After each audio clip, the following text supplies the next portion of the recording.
L'Open d'Australie débute dans moins d'une semaine. Comme on le sait, c'est le premier grand chelem de l'année et on vit tous des moments forts. Voici mes 5 moments forts personnels à l'Open d'Australie. On en parle tout de suite.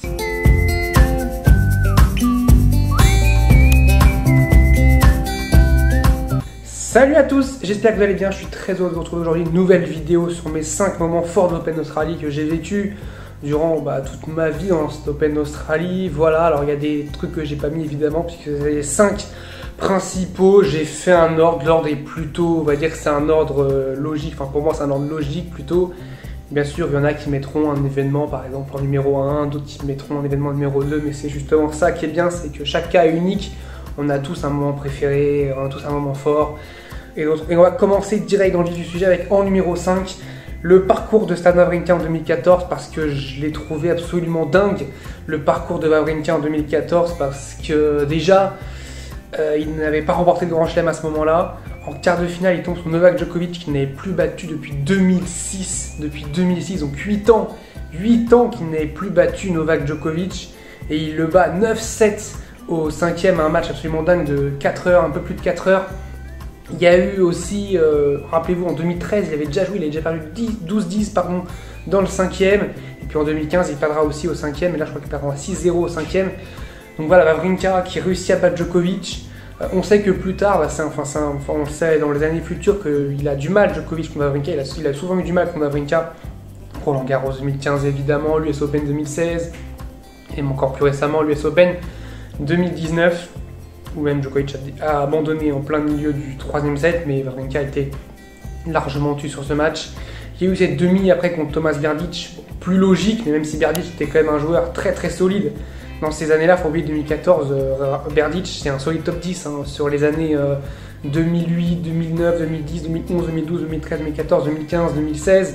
Berdych c'est un très très très solide top 10 en 2017. Et en finale, c'était contre Rafael Nadal qui lui a la possibilité de remporter pour la 2e fois l'Open d'Australie. C'est la 2e fois qu'il a cette occasion-là, puisqu'il est déjà eu en 2012. Et en 2012, il avait échoué, rappelez-vous, le match de dingue, 6 heures contre, enfin même dans 5 heures ou 6 heures, je sais plus, contre Novak Djokovic, qui était un match de fou qui s'était fini en 5-7. Là, Wawrinka va faire sa paire finale de Grand Chelem et il va créer la surprise. Alors même si Nadal avait peut-être des petits problèmes au dos, c'est aussi la problématique qu'il y avait pour Rafael Nadal, mais Wawrinka a pris le match comme il fallait. 6-3, 6-2, 3-6, 6-3, hyper solide, et ça m'a marqué parce que c'est à ce moment-là que je me suis dit on peut gagner un grand chelem sans être Djokovic, Federer, Nadal ou Andy Murray. C'est Andy Murray aussi va remporter évidemment des grands chelems à part l'Open d'Australie. On en reparlera justement dans la suite de la vidéo d'Andy Murray évidemment, comme c'est mon genre préféré, il sera forcément là. Donc Wawrinka qui montre ça, il y a Del Potro aussi qui l'avait fait, mais ça amènera après la suite, ça amènera après Cilic qui remportera 2014. Et ce grand chelem ne sera pas pour lui sans suite, puisqu'il y aura aussi évidemment Roland Garros en 2015, donc l'année d'après, et l'US Open en 2016, et même encore une finale à Roland Garros en 2017. Depuis, voilà, on a un petit peu plus perdu de vue depuis un an, parce que Wawrinka a une blessure. C'est compliqué, mais on sait jamais. J'espère qu'il va revenir, parce que j'adore Stan Wawrinka, et j'ai très très envie qu'il revienne au plus haut niveau, parce que quand Wawrinka étant en mode Stan the Man, ça faisait très très mal. En numéro 4, on va passer sur le circuit féminin numéro 4, c'est le sacre de Caroline Wozniacki en 2018. Alors Wozniacki, je vous dirais dans les grandes lignes, c'est la joueuse qui m'a fait aimer qui m'a fait aimer le tennis féminin, c'est ma joueuse préférée de WTA, donc ça m'a fait vraiment la peine quand elle a pris sa retraite. Et depuis, j'ai un peu plus de mal à suivre cette féminin, même s'il y a d'autres joueuses là qui me font quand même, que j'aime bien voir jouer. Badosa par exemple, Rybakina et Raducanu, même si Raducanu vient de prendre une dérouillée par Rybakina, 6-0, 6-1, voilà, bref, c'était le petit parallèle. Mais le sacre de Wozniacki en 2018, il est beau parce que déjà, rappelez-vous, il y a eu ce deuxième tour où elle est menée 5-2-45 contre Yana Fett, que je ne connaissais pas, que je ne connais toujours pas. Voilà, elle s'en est sortie miraculeusement. C'était une miraculée. Et puis en finale, cette finale absolument dingue contre Simone Halep, d'un niveau de jeu splendide, où j'ai eu très très peur, surtout à 4-3 break pour Halep. Je me suis dit là, c'est pas bon du tout, ça sent pas bon pour Caroline Wozniacki. Elle va encore échouer en finale de Grand Chelem. Elle va encore garder la peau de la numéro 1 mondiale qui n'arrive pas à remporter un Grand Chelem. Et là, elle arrive à le faire. Elle arrive à remporter les 3 jeux qui suivent, à gagner 6-4, cette rencontre et donc a remporté son premier et unique Grand Chelem. Mais il s'est fait attendre, puisqu'il a été numéro 1 mondial dès 2010. Il s'est fait attendre ce premier Grand Chelem, mais qu'est-ce qu'il est beau. Et en plus de ce premier Grand Chelem, elle a la récompense d'être numéro 1 mondial encore une fois. Donc d'ailleurs c'était la plus longue attente entre sa première fois où elle était numéro 1 mondial et sa dernière fois. C'était important pour elle, ce sacre qui m'a vraiment marqué, parce que voilà, en 2018 j'étais, on va dire, sur le circuit masculin, j'étais un peu triste parce qu'Andy Murray n'était pas là en 2018 à l'Open d'Australie, donc je me suis rabattu sur le circuit féminin avec Caroline Wozniacki, qui voilà, remporte son premier et unique Grand Chelem. C'est beau, c'est magnifique. Alors elle avait fait des finales déjà à l'US Open, mais bon, c'est à l'Open d'Australie qu'elle gagne. Il fallait bien que un de mes joueurs préférés remporte l'Open d'Australie un jour, parce que voilà. Bon, avec Andy Murray, vous savez très bien que c'était très compliqué, évidemment, l'Open d'Australie. Mais Wozniacki, voilà, qui remporte 2018 ce sacre absolument dingue contre Simona Halep, qui n'avait toujours pas remporté le Grand Chelem, mais qui remportera quelques mois plus tôt Roland Garros, et puis une année plus tard Wimbledon. Il ne faut pas oublier ça aussi. En troisième, alors je pense à un match qu'on a marqué beaucoup, évidemment, c'est le Federer-Nadal de 2017. Alors, je suis ni fan de Nadal, ni fan de Federer, mais en tant que fan de tennis, voir Roger Federer pour son retour à la compétition, tête de série numéro 17, et Rafael Nadal aussi pour son retour à la compétition, tête de série 9, les voir en finale, ça depuis Roland Garros 2011 qui n'avaient pas été en finale l'un et l'autre. Alors ils ont profité évidemment de la méforme de Novak Djokovic et de la contre-performance d'Andy Murray contre Mischa Zverev, mais il fallait quand même le faire. Federer qui a battu Nishikori en 5-7, qui a battu Wawrinka en 5-7 et qui bat Nadal en 5-7. Nadal qui a fait un match de dingue contre Dimitrov en demi-finale. Les revoir en finale, c'était presque impossible, et c'était un rêve, une utopie. Et on les a revus d'ailleurs sur leur dernière finale de Grand Chelem l'un et l'autre. Et voilà, c'est magnifique si ça peut être leur dernière finale de Grand Chelem l'un et l'autre. On se souviendra de ce match de dingue où Nadal mène 3-1 dans le 5e set et qui perd 6-3. Mais on se souviendra de la qualité de jeu, de la qualité de Roger, la qualité de Rafa. Et il y a, voilà, les deux méritaient de gagner. Alors c'est facile de dire ça à chaque fois, de dire que les deux méritaient de gagner. Il y en a forcément qui gagne et l'autre qui perd. Dans tous les matchs de tennis, c'est comme ça, c'est pas comme au foot où il y a des matchs nuls. Voilà, là c'est Roger qui a gagné, mais si le match s'était rejoué peut-être une autre fois, Nadal aurait gagné ce match. Ça a été un match émouvant évidemment, parce qu'on attendait le 17e de Roger Federer, le 17e de Roger Federer, ou le 18e de Federer, désolé pour les fans de Federer, le 18e de Federer ou le 15e de Rafael Nadal. Ça a été le 18e pour Roger, le 18 parce qu'il a eu son 19e à Wimbledon et son 20e à l'Open d'Australie, parce qu'il est bloqué, enfin il est bloqué à 20, il reste à 20 pour le moment, comme Rafael Nadal qui le rejoindra quelques années plus tard à 20, mais cet Open d'Australie qui marque aussi encore un échec pour Rafael Nadal pour remporter deux fois un Grand Chelem, deux fois les Grands Chelems, ce que Djokovic fera évidemment à Roland Garros 2021. Alors, en numéro 2, et là on va passer évidemment à mes moments peut-être les plus forts. On va passer à Andy Murray, on va passer, alors là le numéro 2 et le numéro 1 c'est Andy Murray, c'est du full Andy Murray.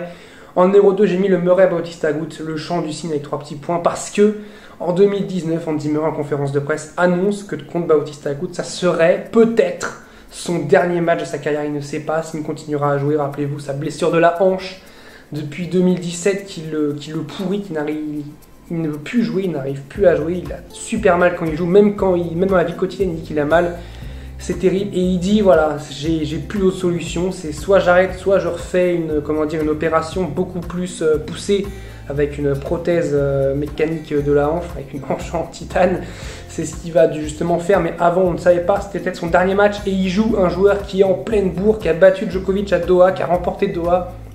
C'était pour moi à ce moment-là l'un des 5 pires tirages possibles. Même si Bautista Agut était que tête de série numéro 22, c'était un des pires tirages possibles, voilà, avec évidemment Djokovic, Federer, Nadal, et peut-être Bautista Agut qui se retrouve en 4e. C'était vraiment l'un des pires tirages possibles, et voilà, il tombe sur Bautista Agut. Bautista Agut qui, fidèle à lui-même, remporte les deux premiers sets 6-4, 6-4. On se dirige tranquillement vers une défaite d'Andy Murray en 3-7, mais une défaite, une défaite à peu près normale, hein.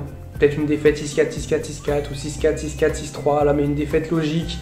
Et puis le génie d'Andy Murray, la renaissance d'Andy Murray sur ce match, tel le phénix qui va qui va tout donner, qui va se battre à chaque point, qui va vraiment voilà, laisser son corps sur le court, qui va remporter le troisième set 7-6 au tie-break avec un public absolument en feu. C'était le troisième cours de l'Open Australie, mais c'est un cours où dès qu'on a un ticket, on peut aller sur ce cours-là. C'est un cours qui est ouvert à tout le monde qui bénéficie d'un ticket. Ce que voulait Andy Murray, c'était être sur ce cours-là pour que n'importe qui puisse le voir. C'était la Melbourne Arena à l'époque, je crois qu'elle a changé de nom maintenant. C'est le cours aussi que Kyrgios adore. C'est le cours que Kyrgios adore, là où il a battu Humbert l'année dernière. Et le quatrième set, 7-6 aussi au tie-break. Et on se dit, mais pourquoi pas? Et dans le cinquième, il se procure des balles de break. Dans la mémoire, il se procure des balles de break en tout début de cinquième set. Mais physiquement, il ne peut pas tenir face au métronome, face à la valeur sûre du circuit, face à Bautista Agut. Mais ce match, au-delà de la défaite, a plus une valeur symbolique pour moi parce que c'est montrer le parcours du combattant Andy Murray, montrer quel guerrier c'était sur le court parce que voilà, il aurait pu s'écrouler après 6-4-4 Bautista Agut avec sa blessure à la hanche, mais non, il a continué à jouer et à tout donner et puis voilà, il perd au cinquième, mais c'était beau, c'était quand même beau, voilà, c'était sa meilleure défaite d'ailleurs, c'était à ce moment-là son dernier Open Australie. Il sera présent à l'Open Australie 2022, normalement si tout va bien, s'il n'attrape pas le Covid d'ici là, je n'espère pas, mais j'espère pas, ce serait vraiment terrible. Kyrgios qui l'a d'ailleurs eu il y a quelques jours, et Brooksby qui lui a dit c'est bon, c'est fini pour l'Open Australie, Kyrgios qui espère revenir. Bon voilà, Andy Murray face à Bautista Agut, et en numéro 1, j'aurais aimé mettre une victoire d'Andy Murray à l'Open d'Australie, évidemment. Mais malheureusement, alors même dans mes rêves il y en a eu évidemment, mais dans la vraie vie il n'y en a pas eu. Alors la faute à deux hommes, voilà, c'est mon numéro 1, c'est les finales d'Andy Murray, les 5 plateaux pour l'histoire. Alors évidemment c'est mon moment le plus fort parce que c'est le moment où j'ai le plus vibré, enfin j'ai voulu le plus vibrer, et le moment le plus terrible. Alors il y a eu en premier bourreau Roger Federer, j'appelle Roger Federer à la barre en 2010. Voilà, il perd 7-6 au troisième, c'était à ce moment-là sa deuxième finale en Grand Chelem. Et sa deuxième contre Roger Federer, il a perdu à l'US Open 2008 contre Roger Federer. Il perdra à Wimbledon 2012 contre Roger Federer. Et puis voilà, un match 2010. Alors voilà, je trouve que ce match-là, il ne pouvait pas faire grand-chose. Federer était vraiment très bon, même s'il était tendu. Par contre, après, alors le bourreau numéro 1, évidemment, d'Andy Murray. On ne peut pas parler d'Andy Murray à l'Open Australie sans parler de son bourreau numéro 1, sans parler de Novak Djokovic. Et voilà, en tant que fan d'Andy Murray, évidemment que Novak Djokovic m'a fait très mal. Et encore là, en voyant ces images-là, j'ai encore très mal en voyant Andy Murray avec les plateaux et Djokovic avec les coupes. Il aurait pu lui en laisser au moins une, Novak. Tu aurais pu au moins lui en laisser une.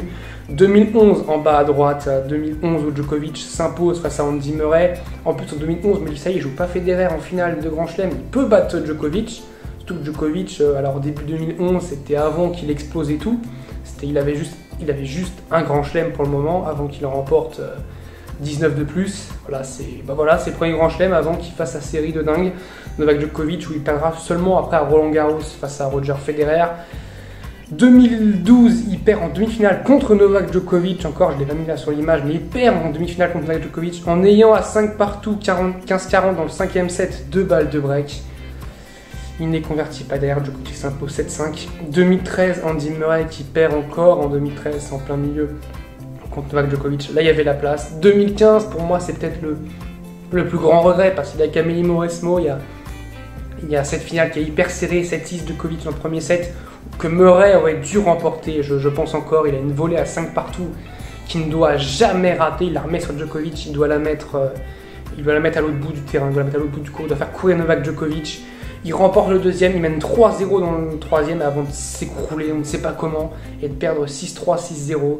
Voilà, c'est en haut à droite la finale 2015, et puis en bas à gauche la finale 2016 d'Andy Murray face à Novak Djokovic. Là, il ne peut rien faire, Djokovic a été absolument grotesque, énorme, hein, comme à son habitude, hein, voilà, mais...